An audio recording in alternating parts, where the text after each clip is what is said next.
Salut les mecs. Alors aujourd'hui on va parler de Hunter x Hunter et on va surtout se concentrer sur ce que je considère comme étant les 3 meilleurs personnages du manga. Donc là il s'agira des personnages les plus complexes, les mieux écrits et les plus fascinants. Donc voilà, je vais pas vous spoiler la liste, hein. Vous pouvez vous-même vous spoiler si vous voyez, si vous jetez un œil sur les 3 parties, mais écoutez, soyez bons joueurs et laissez-vous surprendre. Alors, sans plus attendre, c'est parti.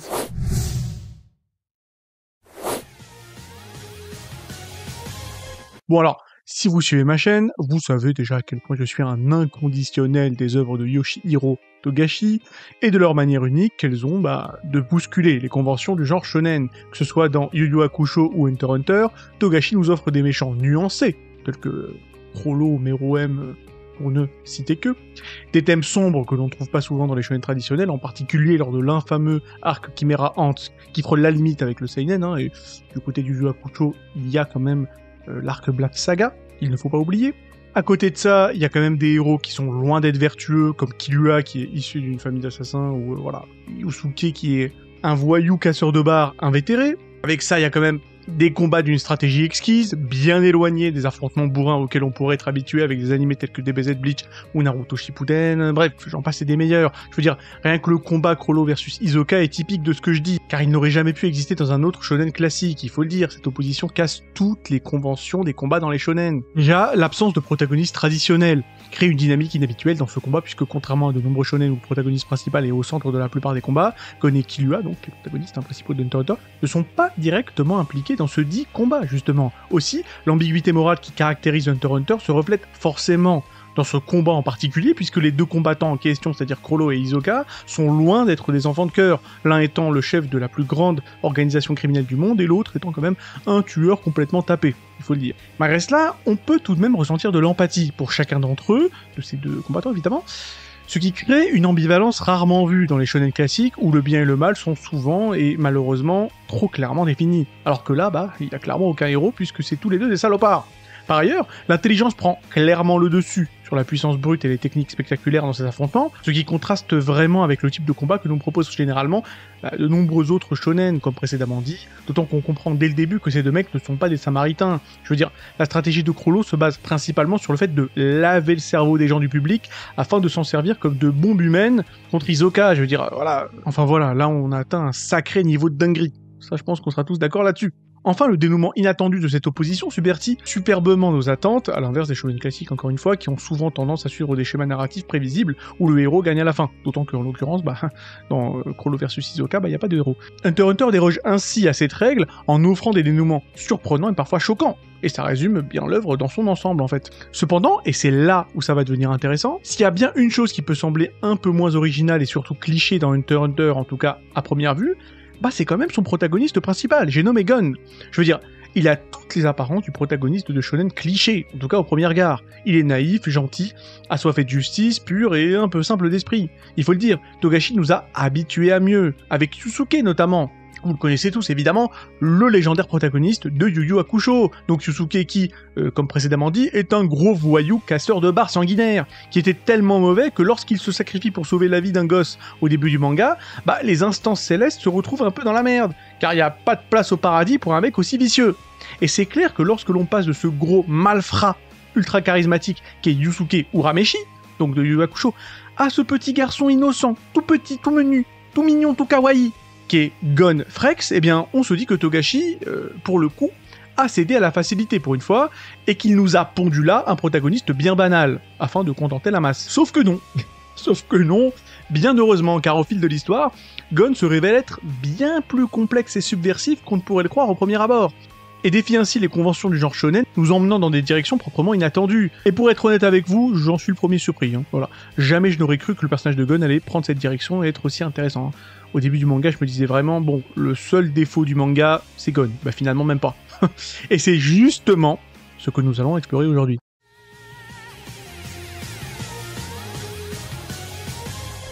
Bon, alors, avant de plonger dans notre analyse de Gon, replaçons l'intrigue de Hunter x Hunter dans son contexte, afin d'être sûr de savoir de quoi on parle. Dans le monde de Hunter x Hunter, Les hunters sont des individus élites qui excellent dans divers domaines, allant de l'archéologie à la chasse au trésor, en passant par la résolution de crimes. Gunfrex, notre jeune protagoniste, aspire à devenir hunter, afin de retrouver son père absent, Ginfrex, lui-même un célèbre hunter. La quête de Gun pour devenir donc hunter et retrouver son père le conduit à vivre des aventures extraordinaires, et assez sombres aussi, faut pas se le cacher. Il rencontre des personnages fascinants, difficile de faire plus fascinant, soit dit en passant, que Hisoka, je pense qu'on sera tous d'accord là-dessus, j'ai d'ailleurs fait une vidéo sur le bonhomme. Et donc ce brave Gun se retrouve dans des situations périlleuses, genre coincé dans un putain de jeu vidéo. Toutefois, Gon n'est pas un héros conventionnel de shonen, bien que ça mette un certain temps à devenir visible. Au départ, il semble incarner les traits typiques du protagoniste de ce genre, comme on l'a déjà dit, c'est-à-dire qu'il est jeune, enthousiaste, idéaliste, déterminé à faire le bien, et tout le tout team. Toutefois, ce qui rend Gon si intéressant, c'est que c'est un perso trompeur finalement. Car ouais, il est innocent certes, mais sa pureté est finalement assez ambiguë. Il est innocent comme Peter Pan est innocent, c'est-à-dire pur mais capable d'une cruauté somme toute enfantine. Et ce sera donc le premier point de notre analyse de Gon.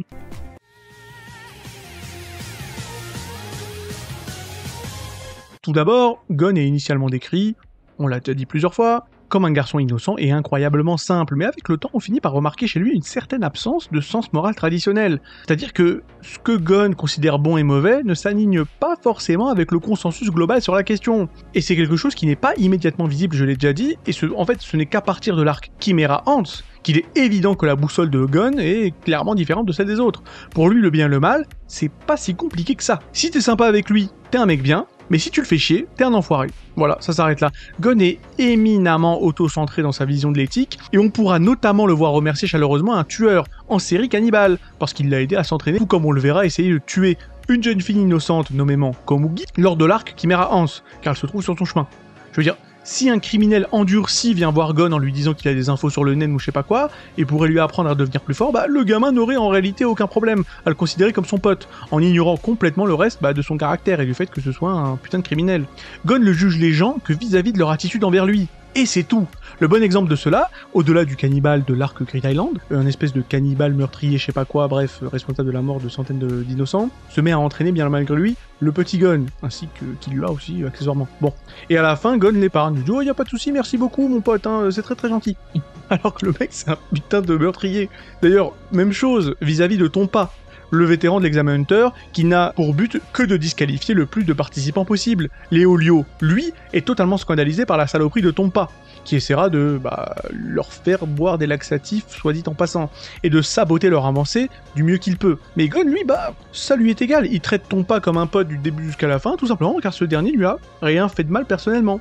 Alors oui, il a essayé de l'empoisonner, mais ça a lamentablement échoué, donc il n'y a aucun souci pour Gon, d'autant que Tompa donnera parfois des infos utiles à la team et même à lui-même, ce qui fait que pour le jeune garçon, Tompa reste, somme toute, quelqu'un de bien. En gros, Gon est très sympathique et amical en apparence, mais sa boussole morale est pour le moins étrange et non conventionnelle, incompréhensible en réalité pour le mec moyen. Bonne chance pour suivre les raisonnements logiques de Gon jusqu'au bout, car le mec arrive souvent à des conclusions complètement extraterrestres, avec des sauts de logique insensés, pour finalement arriver à des conclusions tout bonnement absurdes, ce qui d'ailleurs rendra fou ce pauvre Killua, que l'on verra à maintes reprises essayer de ramener Gon à la raison au cours de l'intrigue. Je tiens à rappeler, soit dit en passant, que Gon est un garçon normal à la base, et Killua est l'héritier d'une famille d'assassins légendaires entraînés dès son plus jeune âge pour n'être rien d'autre qu'une machine à tuer. Mais au final, le plus fou des deux, c'est pas Killua.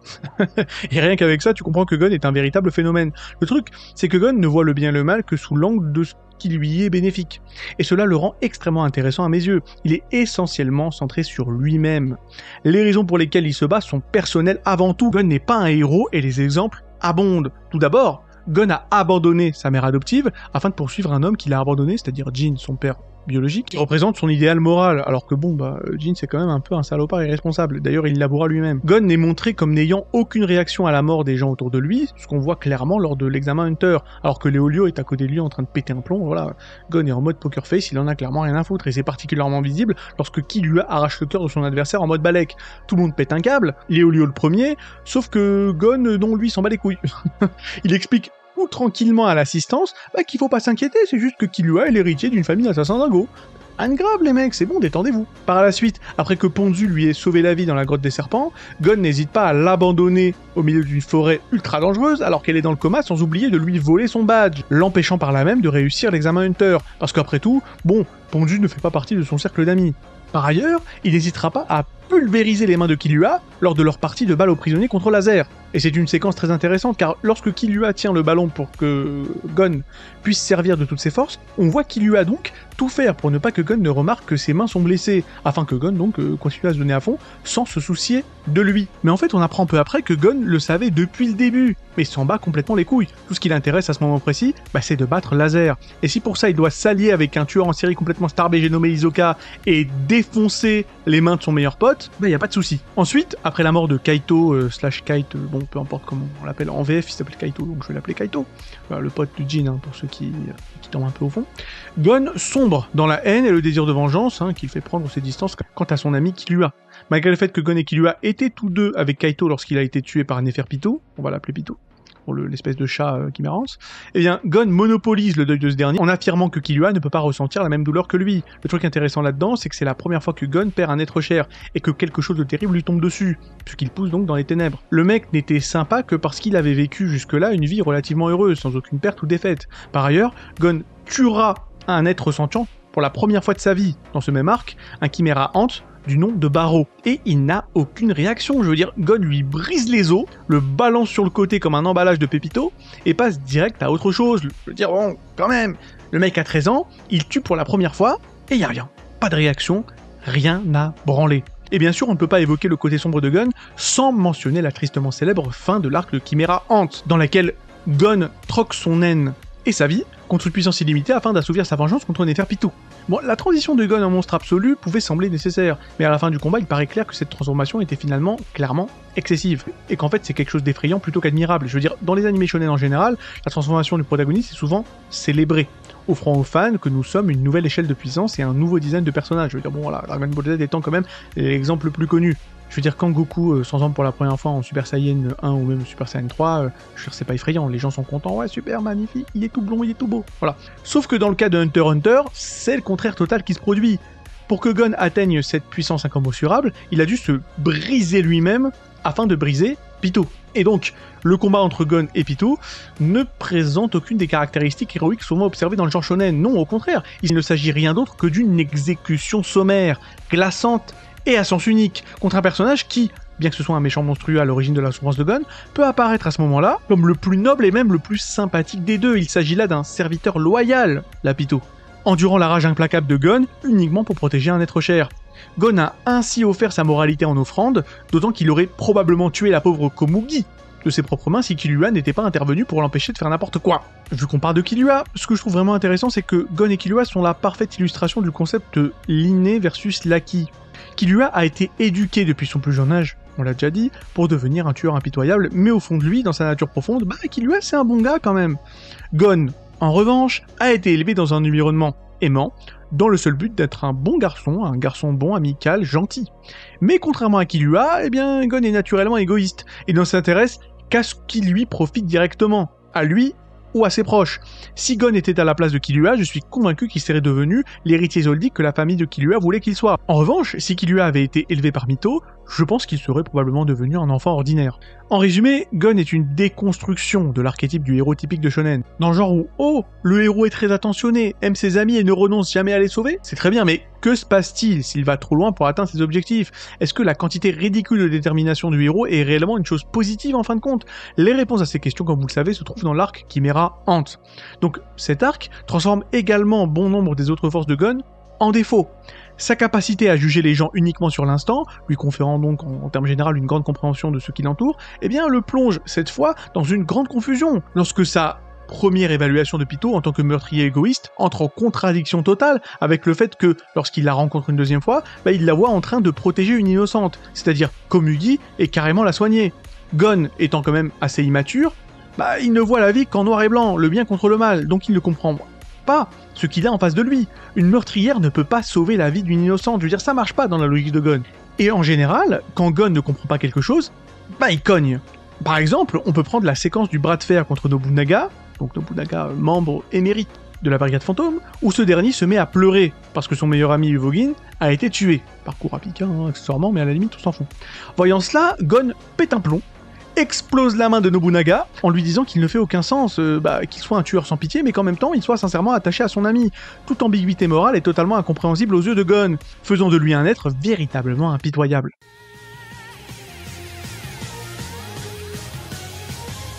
Alors bon, on a fait le tour de la moralité plus que douteuse de Gon, mais c'est pas tout, car ce personnage déconstruit pas mal d'autres clichés des protagonistes de shonen classiques, et ce en les incarnant jusqu'à l'extrême.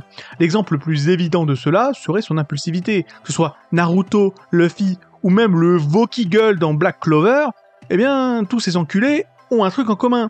Ces protagonistes sont fougueux, impétueux, téméraires impulsifs, et Gon n'est pas bien différent. Sauf que dans Hunter x Hunter, eh bien ça marche pas comme ça. Et dans ce manga, eh bien, on a de cesse de voir à quel point cette attitude est nocive pour lui, et pour son entourage. Déjà, parlons de cette tactique de combat qui se base uniquement sur l'offensive et l'attaque tous azimuts. Au départ, cette stratégie peut sembler bénéfique pour Gon, dans des situations où l'endurance est le critère de victoire, plutôt que la force physique. Par exemple, Gon se retrouve au début du manga dans un combat en 1 contre 1, ayant pour unique condition que les adversaires combattent jusqu'à ce que l'un d'eux se déclare vaincu. Je parle bien évidemment là de son combat contre Hanzo, le ninja.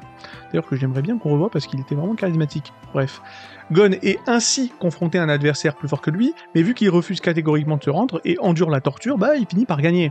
Cependant, au fil du temps, sa témérité est explorée plus en profondeur, comme un défaut de caractère, car Gon se bat de manière imprudente dans des situations où cela lui est totalement préjudiciable.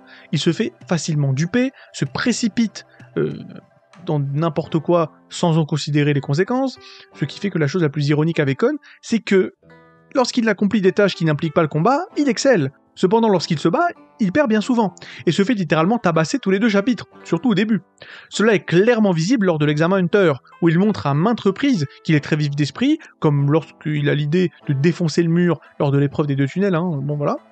Mais lorsqu'il se retrouve en face de Hisoka ou Hanzo, il se fait briser le dos. Et bien qu'il soit généralement capable de garder la tête froide, même lorsqu'il est confronté à des criminels odieux comme la Brigade Fantôme ou Gentru / Boomer, on va l'appeler Boomer, voilà, le grand méchant de l'arc Great Island, eh bien, sa haine bouillonnante envers Neferpitou le pousse à agir exactement comme eux. Lors de leur première rencontre, lorsque Pitou coupe le bras de Kaito, Gon entre dans une rage folle qui aurait probablement pu lui coûter la vie si Killua ne l'avait pas assommé. A noter qu'on dit que Pitou dégage une aura incroyablement malveillante, qui a même horrifié Killua juste par sa simple présence. Pourtant, la rage de Gon était si intense qu'elle a pratiquement neutralisé sa peur initiale. Plus tard, lorsque Pitou soigne Komugi, Gon frôle la folie, la rage, ce que vous voulez, et était sur le point d'attaquer à la fois Pitou et Komugi. Il a été stoppé une fois de plus, comme vous le savez, par Killua.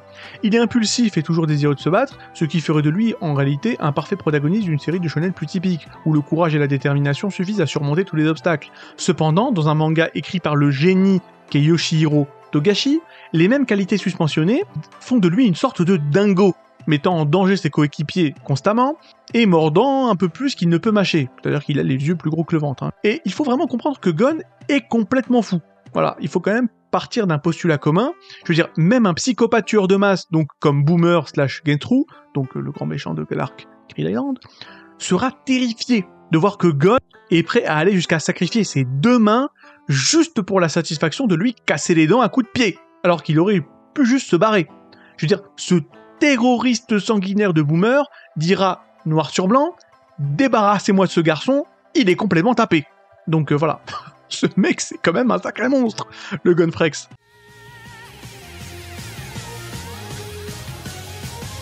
Et pour finir cette vidéo en beauté, laissez-moi vous parler de l'élément le plus surprenant. Franchement, je vous le dis comme je le pense, jamais je ne me serais attendu à ça.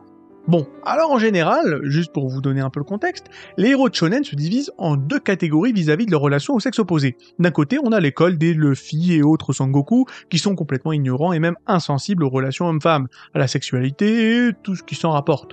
Genre Goku qui croit que le mariage est un aliment ou je ne sais quelle bêtise.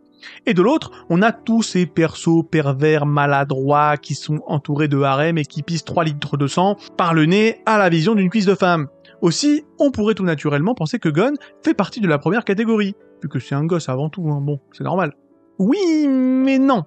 Parce que lorsque Palm, une meuf yandere, passablement timbrée, demande à Killua et à Gon d'aller en regard avec elle, eh bien, Gon s'impose direct et dit à Killua « T'inquiète pas, je gère le bail ». Mais en fait, tu gères quoi? C'est la question qu'on se posait à l'époque. C'est la question que Killua s'était posée. Je veux dire, mec, t'as 12-13 ans, tu vas rien gérer du tout. Bah sauf que si. Gon a bien géré le bail, parce que il nous apprend qu'il est en réalité très informé sur les femmes et leurs sentiments. Truc de fou. Ayant fréquenté lui-même de nombreuses cougars sur son île natale, avant qu'il ne parte afin de passer l'examen des Hunters. Alors que bon, je le rappelle, il avait 12 ans, le pélo. Ok, d'accord, Togashi, qu'est-ce qui t'arrive, mec? Qu'est-ce qui t'arrive? Je me désolidarise totalement de ce manga, je tiens à le souligner. Évidemment, Killua est en fait horrifié, hein. Bon voilà, on va pas se mentir, d'apprendre à quel point Gon a de l'expérience avec les femmes en comparaison à lui. Je veux dire, le mec gère le délire avec une facilité déconcertante. Enfin voilà quoi, il faut le voir avec Palm le mec. Il l'emmène à l'aquarium du coin, petite promenade champêtre, petit coucher de soleil, et nanani, bouquet de lucioles, il lui a tout fait, mais genre, sans aucune espèce de difficulté, le garçon fait ça comme toi tu vas te brosser les dents. Et je tiens à te rappeler que la meuf est une yandere psychopathe.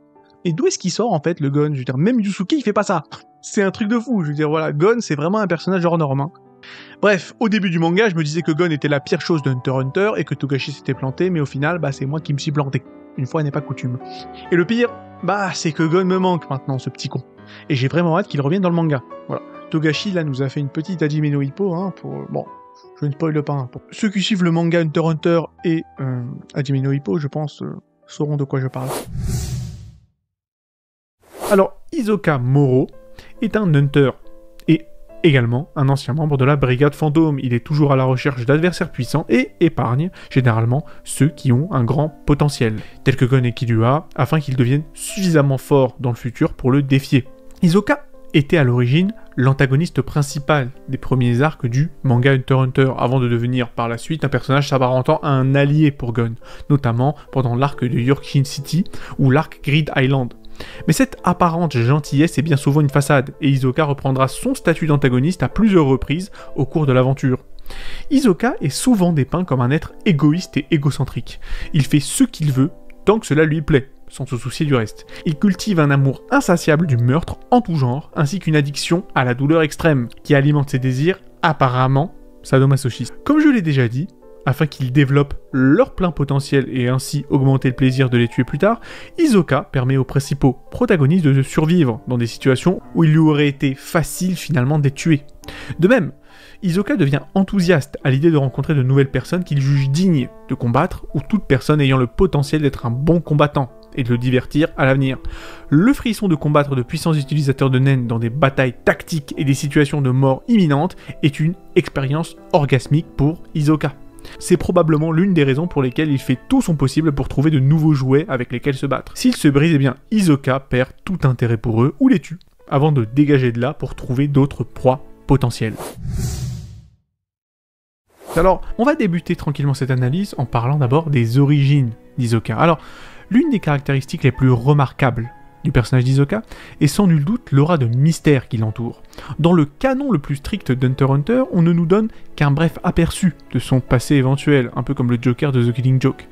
En effet, il ne s'agit que d'une possibilité, car on ne peut pas faire confiance à ce menteur invétéré pour être entièrement honnête lorsqu'il discute de quoi que ce soit, en particulier de ses propres origines.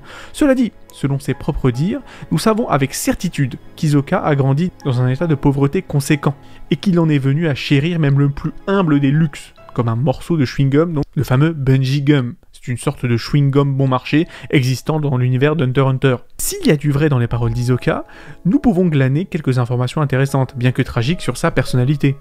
Le fait d'être né dans un état de pauvreté signifie probablement qu'Hisoka a été très tôt confronté à la souffrance, peut-être même au crime et à la mort. Une telle exposition, aussitôt dans son existence, a pu contribuer à transformer son esprit, on le suppose sain, en un esprit sadomasochiste et complètement tordu.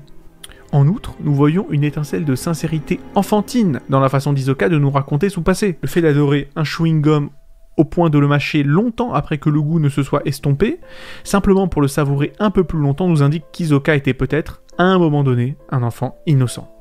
La chose la plus simple, la plus petite, pouvait être un trésor très précieux, et quelque chose dont il pouvait tirer un plaisir infini. L'image d'un petit Hisoka ne désirant rien de plus qu'un chewing-gum est un contraste assez frappant, avec le visage intimidant et sanguinaire qu'Hisoka affiche le plus souvent à l'âge adulte. Bon. Et vu que nous sommes dans le chapitre des origines d'Hisoka, eh bien, il me serait difficile de ne pas parler du one-shot de Sui Ichida, le mangaka de Tokyo Ghoul. Alors, qu'est-ce que c'est que ce one-shot au juste? Ce one-shot a été dessiné et scénarisé donc par Sui Ishida, l'auteur et dessinateur de Tokyo Ghoul, le mangaka quoi donc, avec l'accord quand même de Yoshihiro Togashi qui est donc le mangaka, l'auteur d'Hunter x Hunter. Certains contestent la canonicité de ce one-shot, mais quand bien même, il serait bête de ma part de ne pas en parler dans une vidéo analyse sur Hisoka, vous en conviendrez. En gros, ce one-shot nous narre la rencontre entre un très jeune Hisoka et une troupe d'artistes de cirque, et c'est pour le moins intéressant, bien qu'avoir en nouvelles informations sur notre Lascar. Tout ce que nous savons à l'issue de ce one-shot, c'est que, toujours d'après Hisoka, sa mère avait apparemment quelques compétences dans les arts de l'illusion, lui ayant appris à utiliser les cartes à jouer de diverses manières. En dehors de cela, nous constatons qu'Hisoka était un prodige et qu'il était bien conscient de ses capacités par rapport aux autres. On le voit d'ailleurs littéralement humilier les jongleurs et autres artistes du cirque en reproduisant leur tour de passe-passe rien qu'en les observant. Ce qui pourrait être considéré d'ailleurs comme de l'arrogance. Mais bon, Hisoka a prouvé à de multiples occasions qu'il était très confiant dans ses capacités et, j'ai envie de dire, le manga lui donne raison. On le voit ainsi maîtriser le nen en moins d'une semaine, ce qui est absolument extraordinaire, et d'éclater dans la foulée un gars qui maîtrise le nen depuis des années. Plus que cela, nous voyons les premiers indicateurs de la roue cruelle du destin dans laquelle Hisoka semble être toujours piégé. Quelles que soient ses intentions ou ses efforts à s'intégrer dans la société en tant que mec normal, eh bien, Hisoka se retrouve pris dans les folles ambitions d'un combattant meurtrier et habile, et n'a eu d'autre choix que de le tuer et de s'en aller une fois encore condamné à une vie nomade et solitaire. Il semblerait qu'Hisoka soit irrémédiablement destiné à trouver et à tuer des adversaires de taille. Non seulement son propre désir tordu l'oblige à en chercher, mais même s'il tente de se contenter d'une vie paisible, eh bien, le destin l'en empêche. Parlons maintenant du type de naine d'Hisoka, c'est-à-dire le type de naine transformation, qui est finalement symbolique de sa nature profonde. Eh bien, comme je viens de le dire, Hisoka est la représentation la plus fidèle du type de naine transformation, et cela se manifeste de plusieurs façons très évidentes. Déjà, Hisoka est sans doute le meilleur menteur de la série, pas seulement dans l'art de faire des déclarations fausses mais crédibles, mais aussi dans l'art de créer des réseaux méticuleux et complexes de tromperie, qui masque complètement la vérité. Cela se vérifie dans ses origines douteuses que nous avons déjà évoquées, car il a déjà montré avec facilité qu'il pouvait mentir sans raison apparente. D'ailleurs, on dit que la plus grande tromperie du diable a été de convaincre le monde qui n'existe pas, Dixit, usual suspect, et c'est une déclaration que je trouve très vraie pour notre magicien meurtrier. Je crois personnellement que le plus grand mensonge d'Hisoka est de convaincre les gens que la vérité n'existe pas alors qu'elle est souvent exposée, déposée, rien que devant eux et devant leurs yeux. Lorsque les adversaires d'Hisoka croient qu'il ment et se creusent les méninges pour déchiffrer la vérité, eh bien, ils découvrent en fin de compte qu'Hisoka en fait était honnête depuis le début et que leur incrédulité a joué un rôle dans son plan. Un exemple de cela est la prédiction qu'Hisoka fait à Castro lors de leur duel dans la Tour Céleste. Rappelez-vous, Hisoka prédira à Castro qu'il allait mourir en dansant, ou dans une danse, selon les traductions. Si Castro n'avait pas traité cette prédiction comme une simple raillerie, mais qu'il lui avait accordé le crédit nécessaire, eh bien, peut-être que ses chances de survie auraient été meilleures. En revanche, ceux qui connaissent cet aspect d'Hisoka, comme par exemple Gon ou Killua, eh bien, peuvent se retrouver à croire naïvement les paroles d'Hisoka pour découvrir en fin de compte qu'il ne s'agissait que d'un mensonge. Évidemment parce que Hisoka, sachant que Gon et Killua ont beaucoup plus de chances de le prendre au sérieux, eh bien il va mentir, et vice-versa. En véritable maître de naine de la transformation, eh bien seul Hisoka lui-même peut savoir avec certitude ce qui est vérité et ce qui est mensonge. En tout cas, des mensonges et des vérités que lui-même profère. De la même façon, Hisoka est peut-être le plus inconstant des personnages d'Hunter x Hunter. Comme il l'a dit lui-même, un trésor peut devenir un déchet en un instant à ses yeux et vice-versa. Pour en revenir à Castro, eh bien, Hisoka l'a épargné des années auparavant et se souvient de leur bataille et du potentiel qu'il voyait en Castro. Cependant, une fois qu'Hisoka a été convaincu que Castro avait gaspillé son potentiel en développant un type de naine avec lequel il n'avait aucune affinité, eh bien, il lui a porté le coup fatal et oublia instantanément l'existence même de ce pauvre Castro. Des années d'attente peuvent être oubliées en un instant si Hisoka ne voit plus rien de désirable en cette chose. Abordons dès à présent l'un des aspects les plus controversés du personnage d'Hisoka, son désir. Eh bien, le mot désir le définit à bien des égards. Hisoka est un hédoniste, si j'en ai jamais vu un, au sens propre du terme, et ne semble jamais être motivé que par ses désirs. Tout ce qui lui fait tout ce qui lui fait plaisir dans le moment présent ou qui promet de lui faire plaisir dans le futur, eh bien, Hisoka s'y consacre de tout cœur. Que ce soit infiltrer l'organisation criminelle la plus dangereuse du monde, a.k.a. la Brigade Fantôme, entrer dans le jeu le plus difficile du monde, a.k.a. Grid Island, poursuivre Chrollo et Lucifuru, pour ne pas le nommer, sans relâche à travers le monde pour le combattre, et finir par se faire défoncer par lui dans le combat le plus stylé de l'histoire des shonen, eh bien, Hisoka ne reculera jamais devant rien pour obtenir ce qu'il veut. C'est aussi l'une de ses qualités les plus dangereuses et les plus effrayantes. C'est bien simple, aucune conséquence potentielle, aucune quantité de blessures ou de risque de mort ne pourrait être suffisant pour faire reculer Hisoka. Tant qu'il vivra, il poursuivra son et ses désirs. Il est indéniable qu'Hisoka est inspiré du trope Blood Knight, dont j'ai récemment parlé dans ma vidéo sur Zaraki Kenpachi, que beaucoup de mangas utilisent avec certains personnages. Je fais référence bien sûr aux personnages qui sont anormalement compétents dans les arts du combat et qui en tirent un plaisir apparemment malsain, presque addictif. Parmi ces personnages, on peut citer Revi de Black Lagoon, Kenpachi Zaraki évidemment de Bleach, Goku et Vegeta de la franchise Dragon Ball, voilà, j'en passe des meilleurs. Pour ces lascars, il ne semble pas avoir beaucoup de choix. Tout dans leur vie semble les mener vers le combat, même s'ils essaient de l'éviter, en raison de leurs compétences naturelles pour cela. Il leur incombe souvent de combattre les menaces que personne d'autre ne veut affronter. De plus, ce type de personnage est animé d'une soif de sang profonde, qui les rend absolument incapables de s'abstenir de combattre. C'est ce qui illustre parfaitement Hisoka, qui en ce qui me concerne est le poster boy du trope Blood Knight. Pour lui, le combat contre un adversaire digne de ce nom est une véritable drogue. Hisoka est l'esclave d'une dépendance avec laquelle il semble être né, et dont il ne peut pas, apparemment, s'échapper. En cela, nous pouvons trouver une certaine clarté dans le style de vie hédoniste d'Hisoka, une certaine lumière, parce que si on devait le comparer par exemple à Revi de Black Lagoon, elle peut sombrer par exemple dans des espèces d'angoisse existentielle lorsque sa personnalité est mise en défaut, alors que Hisoka, lui, ça ne lui arrive jamais, car il assume pleinement et de tout son cœur ce qu'il est, sans la moindre honte, car Hisoka a compris qu'il est asservi par ses désirs et qu'il vaut mieux en faire un esclavage agréable, mais dont il peut profiter plutôt qu'autre chose. Discutons maintenant de la contribution narrative d'Hisoka dans l'anime Hunter x Hunter. Donc, je pense qu'il est important d'élargir notre champ d'analyse et de ne pas considérer Hisoka simplement comme un élément de l'histoire de Hunter x Hunter comme les autres, mais bien comme un morceau important de la narration globale. On va s'intéresser donc au « qu'est-ce que ça raconte ?» comme dirait l'autre. Pour moi, l'un des aspects les plus fascinants d'Hisoka est qu'il est bien plus qu'un personnage. Hisoka est un instrument narratif qui existe en tant que fil conducteur de la trame de Hunter x Hunter. Hisoka est peut-être l'un des exemples les plus subtils mais les plus notables du génie d'écriture de Togashi. En faisant d'Hisoka un hédoniste par nature, sans but particulier autre que celui de se divertir, il peut facilement s'adapter à tous les rôles que l'histoire lui demande. Hisoka a joué un rôle important dans la réussite du groupe de Gon à l'examen Hunter, et a même donné le blason numéro 44 à Gon, qui a servi d'impulsion à certains des premiers développements du caractère de Gon. Lorsqu'un puissant antagoniste apparaît dans Grid Island Laser, pour ne pas le nommer, eh bien Hisoka, alors jusque-là un antagoniste, prend volontiers le rôle de protagoniste pour aider les personnages principaux dans leur quête.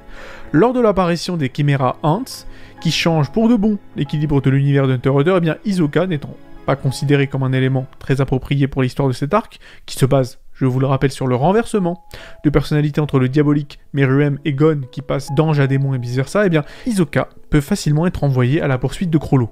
Après les montagnes russes émotionnelles de l'arc Chimera Ants, eh bien Hisoka est tout à fait capable d'intervenir en tant qu'antagoniste pour maintenir les enjeux élevés et l'histoire divertissante pendant la transition vers l'arc suivant. Pendant l'arc de la guerre de succession, toujours tendu, Hisoka est une force de la nature, une tempête de chaos et de mort qui menace de faire pencher la balance et de faire basculer la guerre dans la folie. Même si Hisoka n'affecte pas du tout l'arc de la guerre de la succession, la menace qu'il représente maintient les enjeux élevés pour nous tous, lecteurs. Bien sûr, je ne peux pas m'empêcher de faire une mention honorable pour le changement de garde-robe constant d'Hisoka. Et oui, à chaque fois il change de fringue. Le fait que la tenue d'Hisoka change à chaque arc est une manière intelligente et subtile d'exprimer visuellement que la série entre dans une nouvelle histoire, dans un nouvel arc, et donc un nouveau thème. De la même manière que les vêtements d'Hisoka changent, eh bien, nos attentes et notre mentalité doivent également évoluer au gré des arcs, qui peuvent être très verbeux et cérébraux, comme l'arc Yorkin City, ou alors purement shonen neketsu, comme l'arc de la Tour Céleste, ou profondément philosophique, comme l'arc Chimera Ant. Bon. Hisoka est un personnage étonnamment complexe, vous l'aurez compris, à l'écriture créative et très divertissante, et beaucoup n'ont réalisé qu'Hunter x Hunter avait vraiment quelque chose de spécial en tant que manga, que lorsque l'arc original de l'examen Hunter a commencé à mettre davantage l'accent sur le personnage d'Hisoka. Pour conclure, je pense que nous pouvons tous tirer une leçon du personnage d'Hisoka, en dépit du fait qu'il soit complètement jeté. Hisoka sait ce qu'il est et ce qu'il veut. Hisoka a donc appris à accepter le bon et le mauvais en lui, et à ne pas être retenu par le doute ou la honte. De plus, quel que soit le but qu'il s'est fixé, bien, Hisoka le poursuit de tout son cœur, jusqu'à qu'il l'ait en main, à moins bien sûr qu'il ait décidé que ce n'était pas quelque chose qui vaut la peine d'être retenu au final.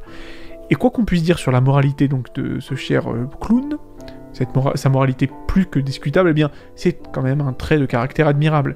Et si je devais dire un dernier mot sur Hisoka en tant que personnage cette fois, eh bien, je dirais qu'il est la preuve irréfutable qu'un personnage peut très bien être mauvais et cruel, tout en étant écrit de manière efficace. En gros, un personnage moralement mauvais n'est pas forcément mal écrit, et au contraire, un personnage moralement vertueux n'est pas forcément bien écrit ou intéressant. Évidemment, ce que je viens de dire semble tomber sous le sens, dit comme ça, mais je vous assure que j'ai souvent vu et lu des analyses affirmant que tel personnage est mal écrit parce qu'il est mauvais, ou qu'un autre est bien écrit parce qu'il est gentil. Je peux citer, parmi les analystes les plus célèbres de YouTube, eh bien, Cosmonaut Variety Hour, un youtubeur américain qui tombe souvent dans ce piège, je trouve, dans ses analyses, particulièrement lorsqu'il tacle le personnage de Spider-Man en général, bref, peu importe. Le personnage, donc d'Hisoka, est tellement solide, d'ailleurs, que Togashi lui-même a avoué qu'Hisoka aurait pu être le protagoniste principal d'Hunter x Hunter, et j'ai envie de dire ça veut tout dire. Commençons par définir la personnalité du personnage de Chrollo, et rien qu'avec ça, bah, on a du boulot. Alors, Chrollo Lucifer, mais c'est qui ? Déjà, avant toute chose, c'est un homme calme, intelligent et charismatique. Il semble être un chef né, capable de maintenir l'unité de la Brigade Fantôme, malgré les personnalités volatiles qui la composent. De plus, il est un stratège compétent, très compétent même, et c'est compliqué de le prendre par surprise. Il est d'ailleurs toujours accompagné d'au moins 2 membres de la brigade, c'est pourquoi Hisoka était incapable, à l'époque de l'arc York City, de le combattre seul à seul. Les seules personnes dont Chrollo semble se soucier sont ses collègues de la Brigade Fantôme. On le voit notamment lorsque Chrollo lit la prophétie de Néon qui prédit la mort du Bogin, et ben qu'il se met soudainement à pleurer pour lui. C'est vraiment durant cette scène qu'on comprend direct que Chrollo n'est pas un grand méchant ordinaire, c'est pas le type de salopard, espèce de grand méchant assez cliché, qui va sacrifier ses subalternes afin d'arriver à ses objectifs personnels. Non, Chrollo est un peu plus profond que ça. Plus tard, il orchestrera un massacre des membres de la mafia en guise de requiem pour son camarade tombé au combat. En outre, il n'a aucune appréhension vis-à-vis de sa propre mort. D'ailleurs, le personnage de Melody / Senritsu en VO, qui est capable de percevoir la mélodie intérieure des gens, a déclaré que le battement du cœur de Chrollo donnait l'impression qu'il était heureux de vivre aux côtés de la mort et qu'il l'appelait de ses vœux. Elle en sera d'ailleurs totalement terrifiée, c'est pour dire l'aura vraiment sinistre du bonhomme qui est Chrollo Lucifer. Pour tout vous dire, cette scène n'est pas sans rappeler une scène très similaire, présente dans Yu Yu Hakusho, où un mec qui avait la capacité de lire dans les pensées s'est mis justement à se pisser dessus lorsqu'il fait la rencontre d'un des plus grands méchants de ce manga, j'ai nommé Sensui Shinobu, et dont les pensées se résumaient à penser à toutes les tombes qu'il devra creuser pour y enterrer la totalité de l'humanité après qu'il l'ait exterminé.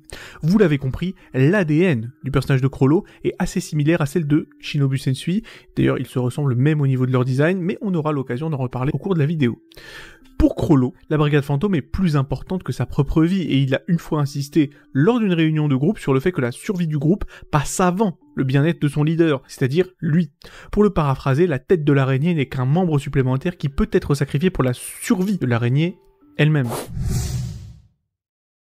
Cette affection envers ses collègues n'empêche en rien Chrollo d'être un homme au sang froid, glacé même, qui n'est pas au-dessus des meurtres de masse, car lui et tous les membres de sa brigade, à l'exception peut-être de Bono Lenov, commettent ces crimes avec désinvolture, sans remords, et d'ailleurs, le meilleur exemple étant le massacre du clan Kuruta, donc le clan de Kurapika, où non seulement lui et la brigade ont tué des gens sans distinction d'âge, de sexe ou de ce que vous voulez, mais ils l'ont fait uniquement pour obtenir leurs yeux écarlates. Il existe également une hostilité implicite entre Chrollo et Silva Zoldyck, donc le père de Killua, probablement dû à leur précédente rencontre après le meurtre d'un membre de la brigade par Silva, ce qui symbolise bien la contradiction interne de Chrollo entre son amour pour les membres de sa brigade et son indifférence totale envers le sort du reste de l'humanité.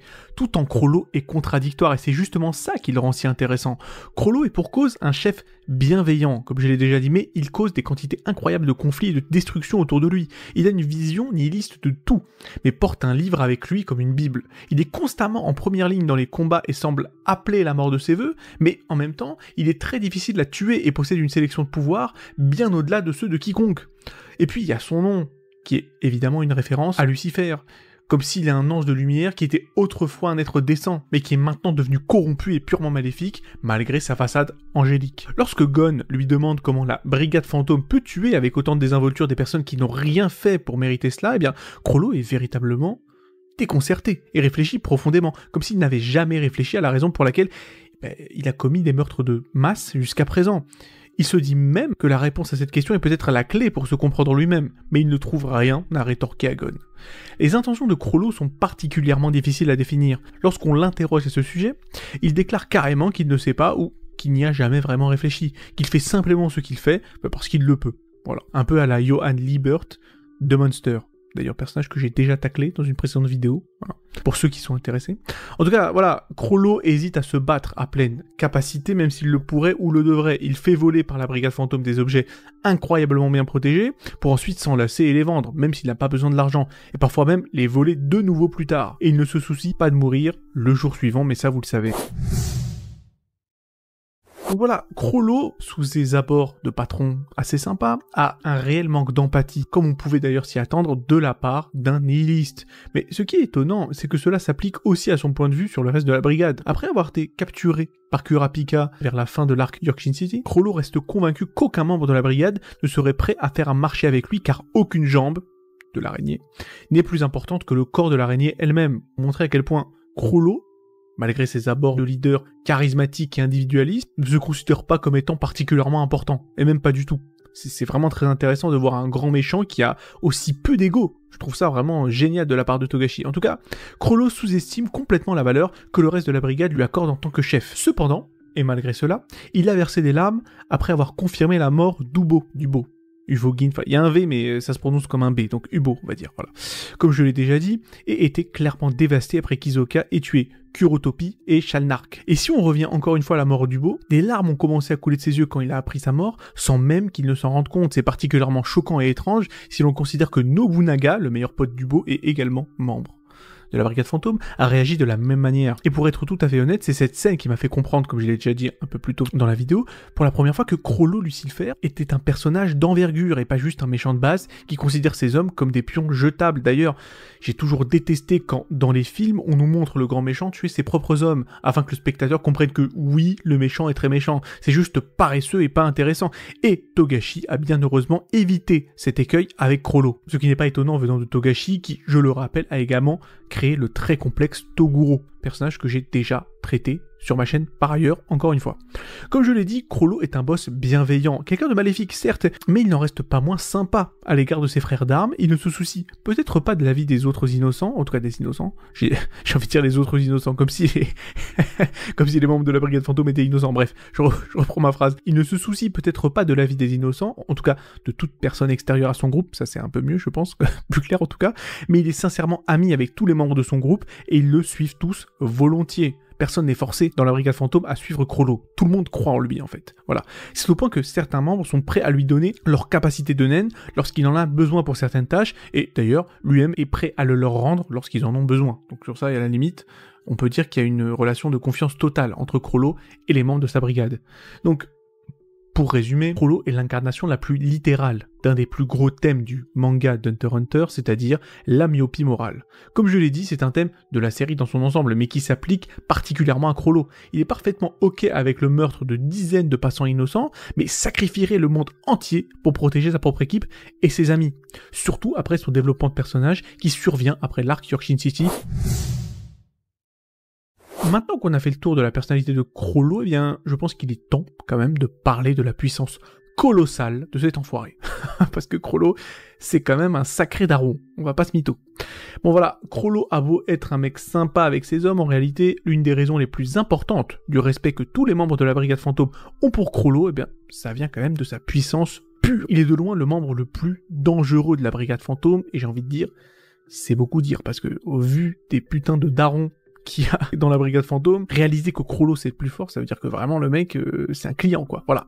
Son immense intelligence combinée à ses capacités de naine incroyablement flexibles font de lui un adversaire extrêmement difficile à affronter lors d'un combat sérieux, car il peut et va utiliser tout son arsenal pour construire des scénarios de combat élaborés qui ne laissent aucune ouverture à ses adversaires, comme ils étaient piégés dans une toile d'araignée j'ai envie de dire, c'est logique. Outre ses talents de combattant, il est également très charismatique, ça je l'ai déjà dit, leader né, bon, vous savez, et aucun membre de la brigade n'a jamais remis en cause son autorité, en tout cas, pas qu'on sache. Chrollo ne peut conserver ses pouvoirs de naine qu'il a volés que si la personne à qui il les a volés est encore en vie. Pour cette raison, lorsqu'il rencontre une personne dotée d'un pouvoir qu'il désire, il ne la combat jamais pour la tuer et ne laisse aucun des autres membres de la brigade la tuer non plus. Cependant, plus tard, après son entraînement secret, il découvre que certaines de ses capacités peuvent faire exception à la règle, car certaines d'entre elles restent actives même après la mort de son propriétaire de base. Chrollo suppose que, selon la capacité et la personne à qui il l'a volé, la capacité elle-même pourrait devenir un exemple de naine devenant plus fort après la mort. Un concept qui se rapproche d'ailleurs du Zenkai Boost de DBZ et qu'on retrouve plusieurs fois dans Hunter x Hunter avec Hisoka par exemple. Voilà, bon, sans vouloir spoiler d'ailleurs. D'ailleurs, il faut aussi dire que après s'être libéré de la chaîne de Kurapika, Chrollo n'a pas seulement volé une variété de nouveaux pouvoirs, y compris ceux de certains de ses subordonnés, mais il a également développé une nouvelle capacité qui couvre la plupart des faiblesses de son pouvoir de naine d'origine, le rendant incroyablement plus polyvalent et efficace au combat, au prix d'imposer plus de limites encore à ses capacités. En gros, Chrollo est à présent plus sûr d'Osax que jamais, mais c'est surtout parce qu'il est extrêmement rusé et qu'il contourne les énormes limitations de ses pouvoirs. Parce que maintenant, évidemment, je pense que vous l'avez vu récemment dans Hunter x Hunter, Chrollo est capable maintenant d'utiliser 2 pouvoirs en même temps et de les fusionner. Le mec c'est barbe noire. C'est d'ailleurs ce qui rend les combats de Hunter x Hunter super intéressants. C'est bien souvent des combats basés sur le mind game à la JoJo's. Rien à voir avec le concours de transformation débile de Dragon Ball Super, ou alors les coups secrets totalement pétés qui sortent de nulle part, comme dans Bleach. Voilà. Les combats de Hunter x Hunter, c'est quand même le haut du panier dans les shonen. Voilà. Je pense qu'on peut dire que entre Hunter x Hunter et JoJo's, on est quand même bien servi. Passons maintenant à une autre facette du personnage de Chrollo, c'est-à-dire les allusions bibliques qui tournent autour de lui. Alors, Chrollo est un personnage autour duquel tournent des allusions bibliques très claires, en plus de son nom complet qui est, comme je l'ai dit, Chrollo Lucifer, très proche de Lucifer. Bon, pour moi, le symbole de la croix renversée que l'on peut voir sur son manteau, représente la dualité de Chrollo.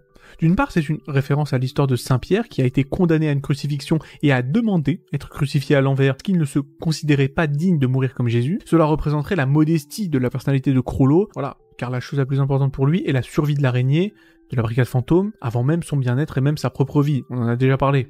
Et bien que nous puissions également voir comme un symbole de l'antéchrist, en le reliant à son nom, Lucifer, vous savez, en raison aussi de sa personnalité manipulatrice et de ses grandes capacités d'acteur. Chrollo est un homme dogmatique, qui accepte le destin tel qu'il est et s'en satisfait parfaitement. On peut voir cela, d'ailleurs, lors de son combat légendaire contre Hisoka, quand Chrollo dit à Hisoka pendant leur combat qu'il est complètement convaincu de sa victoire et que le clown n'a maintenant plus aucune chance de l'emporter. Pourtant, Hisoka refuse de se rendre, ce qui rend Chrollo fasciné par la complexité de la nature humaine et par tous ceux qui tentent d'échapper à l'inévitable alors que c'est voué à l'échec. Échapper à l'inévitable est une chose à laquelle nous aspirons tous, et Chrollo lui-même, malgré son côté dogmatique, a essayé de s'en dérober, comme dans l'arc Yorkshin City, où il récupère les pouvoirs de prémonition de Néon Nostrad. L'on pourrait dire que par son amour de la lecture et des livres classiques, que Chrollo est quelqu'un de philosophe qui cherche des réponses aux grandes questions existentielles et donc forcément l'existence du destin et la possibilité de lutter contre l'inévitable. Son propre destin est quelque chose qui le préoccupe certes, mais c'est pas vraiment le fait de mourir qui l'inquiète, mais c'est ce qui va lui arriver de manière un peu curieuse. Et s'il peut faire quelque chose pour y changer quelque chose, comme je l'ai dit, par curiosité intellectuelle limite. Ses conversations avec Néon contribuent grandement au développement du personnage de Chrollo et de ses pensées. Nous ne savons pas si les prédictions de Néon sont toujours exactes ou non, mais cela est crucial pour Chrollo en tant que personnage.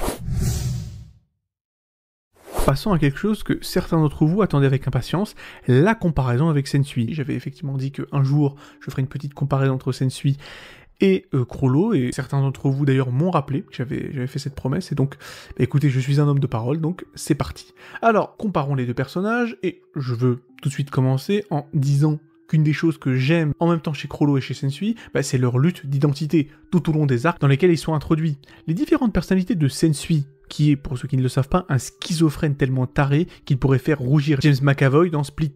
Il faut savoir que Sensui a 7 personnalités différentes. Donc toutes ces personnalités, tout au long du Yu Hakusho, me rappellent tellement la relation de Chrollo avec les membres de la brigade, c'en est presque drôle. D'une certaine manière, chaque membre de la brigade fantôme représente une facette de la personnalité de Chrollo, en fait. Voilà, donc il y a un petit parallèle, je trouve, entre Chrollo et Sensui, rien qu'avec ça. De plus, Chrollo a de commun avec Sensui que tous les deux sont d'une pureté assez désarmante, pour des tueurs sans pitié en tout cas. De plus, tout comme Chrollo, qui est capable d'être très humain avec ses partenaires et sanguinaire avec le reste de l'humanité, Sensui est un tueur de masse, sans foi ni loi vis-à-vis de ses congénères humains, mais il se comporte avec une très grande gentillesse et une prévenance absolument extraordinaire avec les démons. Voilà. Et donc on voit effectivement cette espèce de contradiction complètement intenable qui est présente en même temps chez Chrollo et en même temps chez Sensui, entre la pureté totale d'un côté et le côté tueur de masse de l'autre. Voilà. Et il est certain que la brigade fantôme porte en elle des thèmes qui viennent de Yu Yu Hakusho. Je pense que la brigade de Chrollo est un équivalent des 7 personnalités de Sensui, je l'ai déjà dit. Chrollo, sans identité de naissance, ayant été abandonné bébé, a comme formé des personnalités alternatives au travers des membres de sa brigade. Et peut-être que ça explique un peu pourquoi Chrollo est si attaché aux membres de sa brigade, peut-être parce qu'il se voit un peu à travers eux. On ne sait pas. Mais à la différence de Sensui, les siennes sont externes et indépendantes de son esprit. La brigade fantôme est autonome. S'il meurt, Chrollo va avoir l'impression que son identité continuait sous le règne d'une nouvelle personne à la tête de la brigade. Et d'une certaine manière, on peut comprendre pourquoi Chrollo n'a pas peur de la mort, parce que dans sa tête, si la brigade fantôme continue de vivre même après sa mort, eh bien, d'une certaine manière, Chrollo sera immortel. Voilà, et vivra à travers la brigade fantôme. Parlons maintenant d'un combat dont j'ai souvent parlé dans mes vidéos précédentes, c'est-à-dire Chrollo versus Hisoka, et surtout pourquoi l'opposition entre Hisoka et Chrollo est si marquante, et en ce qui me concerne, le meilleur combat tout shonen confondu. En tout cas, si je dois vous expliquer les raisons de cet avis très arrêté, le combat entre ces deux mecs-là, entre Chrollo et Hisoka, a été hypé depuis des décennies. Mais vraiment, des vraies décennies. Hein. Des décennies IRL, hein, voilà. Donc, les attentes pour ce combat étaient immenses, voilà quoi. J'attends ce combat depuis que je suis au collège, et j'ai envie de dire... L'attente n'a pas été pour rien. Bon.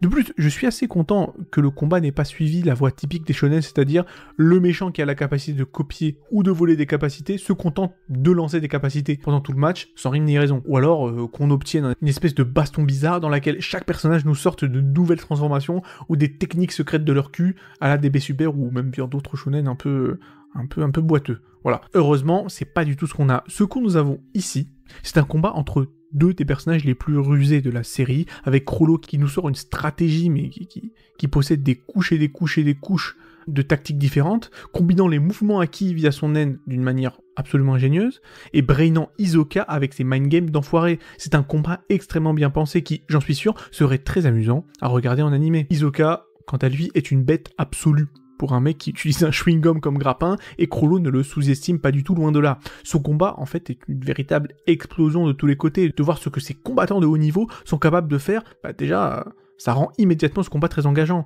J'espère que nous aurons l'occasion de voir d'autres combats de ce genre à l'avenir dans Hunter x Hunter, et même si nous mettons de côté la partie technique du combat en lui-même, et que nous nous concentrons uniquement sur l'intrigue, eh bien, l'écriture reste excellente. Depuis ce combat, Hisoka est devenu l'homme à abattre pour Chrollo. En effet, après leur duel, Hisoka a tué Shalnak et Kurotopi en représailles de sa défaite aux mains de Chrollo. Il faut savoir que voilà, Hisoka, on peut dire tout de même que c'est un sacré mauvais joueur. Voilà. Chrollo sera alors activement obsédé par la recherche et la mort d'Hisoka, et ça n'augure que du bon pour la suite, donc peut-être une revanche voilà, entre Chrollo et Hisoka. Ça n'annonce que du bon comme je viens de le dire. Et vraiment, il y a plein de détails qui font que ce combat m'a marqué, ne serait-ce que le fait que Chrollo ait pris un level up, alors qu'il fait partie des grands méchants du manga. Le mec est juste allé s'entraîner, et il est revenu encore plus puissant qu'avant, quelque chose qui, en général, dans les shonen, n'est possible que pour les protagonistes. Et encore une fois, voilà, Togashi s'amuse avec les tropes, s'amuse avec les clichés, et se permet de les retourner. Ça fait plaisir. Et évidemment, bon, voilà, tout est stylé dans ce combat. Enfin, avec le fait que Chrollo utilise comme un principal les mecs dans le public, enfin je veux dire c'est du n'importe quoi de hasard, alors que là clairement dans Hunter x Hunter, la Chrollo utilise le public comme une arme contre Hisoka, et je crois qu'il y a une centaine de morts à la fin, enfin je veux dire c'est du n'importe quoi de A à Z, et voilà quoi, c'est tellement créatif, je trouve ça juste énorme quoi, bref. Bon, pour conclure, Chrollo est un personnage plein de contradictions. C'est un voleur, mais en même temps un ami fidèle. C'est un tueur, mais en même temps un philosophe. C'est un homme obscur, manipulateur, mais en même temps très intelligent. Et en conclusion, c'est un excellent antagoniste dans la plus pure veine de ce que Togashi nous propose depuis Yu Yu Hakusho, depuis, je sais pas, 30-40 ans, j'en sais rien. Bref. Il nous propose toujours que le meilleur en ce qui concerne les méchants, et ça fait plaisir, voilà. Bon, on en arrive à la fin de cette vidéo, j'espère qu'elle vous a plu. Moi, ça me fait toujours plaisir de parler de Hunter x Hunter, et même en termes généraux, de parler des œuvres de Yoshihiro Togashi, que je trouve vraiment... Enfin, c'est un génie ce type, on va pas se mytho, voilà, parce qu'il y a beaucoup de thèmes qui sont extrêmement lourds. Je veux dire, même tu prends par exemple un Gon, dans l'arc Chimera Ants, à la fin, c'est quasiment un méchant, quoi. J'ai envie de dire tant mieux, voilà. Et c'est rare quand même de voir ce type de développement, ce type de thèmes qui sont abordés, des personnages aussi complexes, et il y a trop de moments comme ça qui sont juste marquants, comme par exemple lorsque Nobunaga pleure à la mort de son pote Ubogin, enfin voilà, c'est un truc de fou, et même Gon, il comprend pas, il devient dingue. Quand il fait un bras de fer avec Nobunaga, il comprend pas, il dit attends, mais c'est ton pote, tu pleures pour ton pote, mais derrière tu peux décapiter tout ce qui bouge en mode bah les couilles. Voilà, c'est ce genre de thèmes qui sont rares dans les shonen, bon évidemment dans les seinen, ça c'est beaucoup moins rare, effectivement. Mais voilà, dans les shonen, je dis pas que c'est jamais traité. Si je réfléchissais, je pourrais vous trouver quelques shonen qui effectivement, surtout avec des personnages qui sont pas tout gentils, pas tout méchants, voilà, non manichéens, donc effectivement, mais c'est quand même rare. Et c'est pour ça que j'ai un grand respect pour Hunter x Hunter. Et très honnêtement, j'étais très très content de voir que, après l'espèce de remake des épisodes en 2011, voilà, l'espèce de ressucé de l'anime Hunter x Hunter en 2011, le manga a complètement explosé en termes de succès, j'ai envie de dire, il le mérite, et ça me fait plaisir, ça me fait vraiment plaisir, et j'aimerais bien qu'il refasse la même chose avec Yu Yu Hakusho. Voilà, je pense vraiment que Togashi a fait des choses très très positives pour le genre du shonen en termes général, surtout au niveau de l'écriture, voilà. Mais même tu prends Naruto, que ce soit le délire des Sharingan, bon clairement là c'est le clan Kurita, hein, voilà, les yeux rouges du clan Kurita, que ce soit l'Akatsuki, clairement, voilà. Si ça ne vous fait pas penser à la brigade fantôme, je sais pas ce qui vous manque. Ou même encore, on peut aller plus loin. Le concept de base de Naruto, c'est-à-dire un démon renard dans un enfant. Là, c'est pas Hunter x Hunter, mais faut remonter à Yu Yu Hakusho. Avec effectivement le personnage de Kurama, qui lui aussi a un démon renard en lui. Bref. Voilà. Mais juste pour vous dire que les œuvres de Togashi ont vraiment influencé, mais de dingue, l'univers des shonen, et bien souvent c'était pour le meilleur, donc voilà. Alors voilà, la vidéo est terminée en espérant qu'elle vous ait plu, n'oubliez pas de vous abonner pour encourager la chaîne, et si vous voulez effectivement, voilà, d'aventure, me soutenir davantage, jetez un œil à nos t-shirts et mugs disponibles dans la boutique. Vous pouvez aussi effectivement faire un petit don via Paypal, afin de soutenir financièrement la chaîne, car elle en a grand besoin. Voilà, petit coup de Patreon, petit coup de PDF si vous voulez effectivement vous jeter dans l'aventure YouTube, bref, quoi qu'il en soit, prenez soin de vous, et à la prochaine.